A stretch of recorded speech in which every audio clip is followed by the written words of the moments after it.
So I just want to start this video off saying a massive shout out to AutoWorks Teesside for supplying the wheels.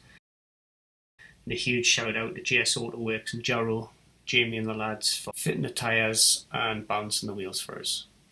So I'm starting off my first job, which is going to be the power steering pump. Issues with the replacement I put on, so I've got a brand new one. So two of the bolt holes for the power steering pump access through the pulley holes. There's 4 holes on the front of the pulley and then there's 1 on the back. The next steps is to take the belt off the power steering pump. Just using the breaker bar, sit it in, and that should, pulling it back should give us enough slack to take the belt off the pulley. So this is the underside of the pump. As you can see, there's a bolt here, a bolt there, which releases the bottom of the pump, but there's also another one of those nuts behind at the top, and this is access through the pulley wheel.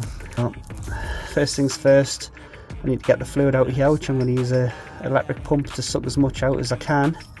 Then I'll crack this fitting off the bottom and get the remainder of the power steering fluid. So this is the bottom pipe off the pump, and that top feed pipe is also off.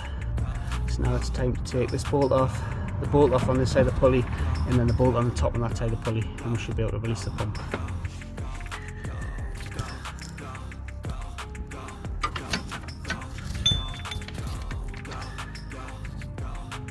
So the back bolt there. It's a bit tricky, I use a long reach 13 for that one. I'm going to take this all the way out.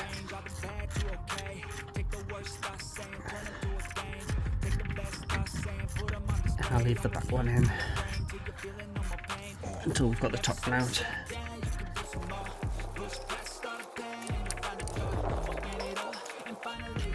So as you can see, just by slackening that top one off there, the full pumps come loose. And I'm just going to swap my driver over.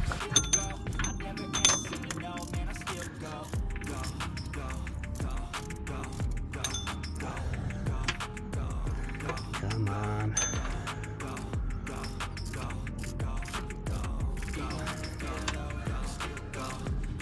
Makes things twice as hard trying to video and remove the bolts at the same time.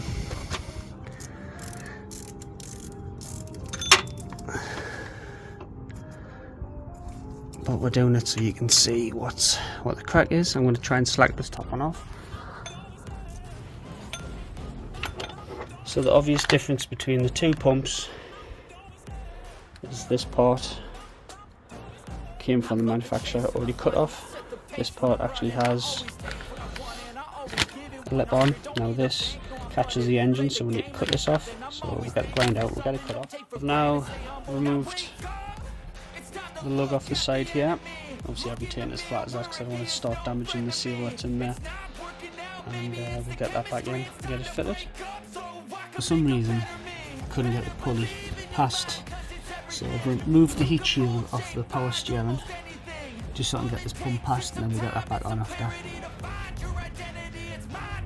So that turned into a blooming nightmare. That's everything piped up. Just need to put this cover back on the steering rack, and then we'll go up and put the belt on the top. So it looks like there's a little bit of fluid there. We're going to give that a clean and then see if it does it again. It might be a seal, or it could just be an excess fluid off earlier on.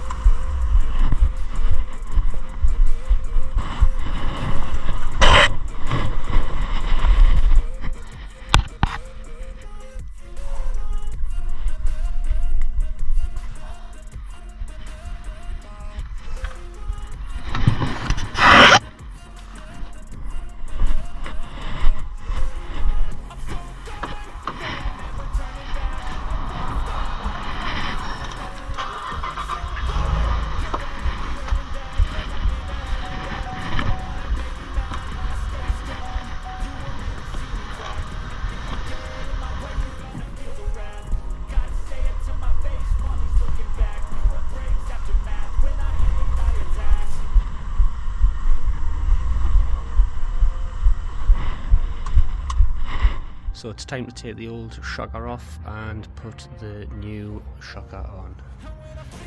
So you have to remove two 18mm bolts, 21mm bolt, and obviously the wheel. Next, remove the 21mm bolt from the bottom of the shocker, then the two 18s from the top, then the connectors removed, and that's the shocker off. Then fit the two 18 bolts on the new shocker. The rear arm is lifted to align the bolt, and we can now tighten up. The shocker now on, time to refit the wheel. Time to repeat on the opposite side.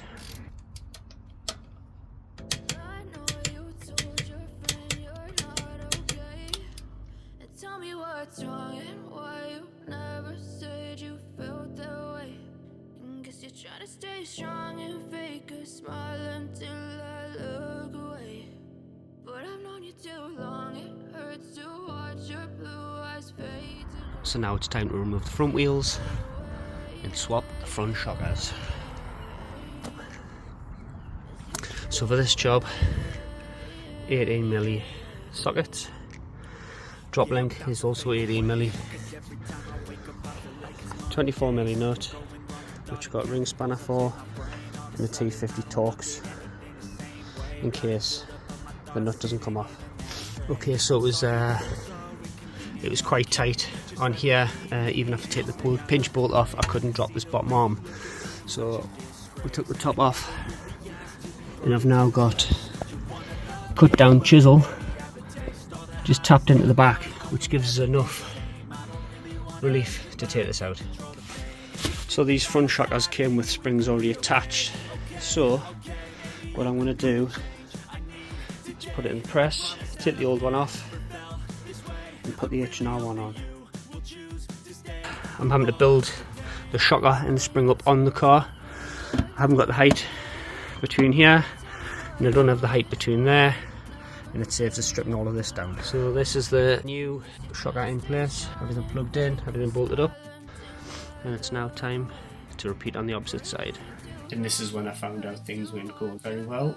With the shocker in place, the drop link wouldn't line up with the torsion bar, and it was fouling on the IDS unit.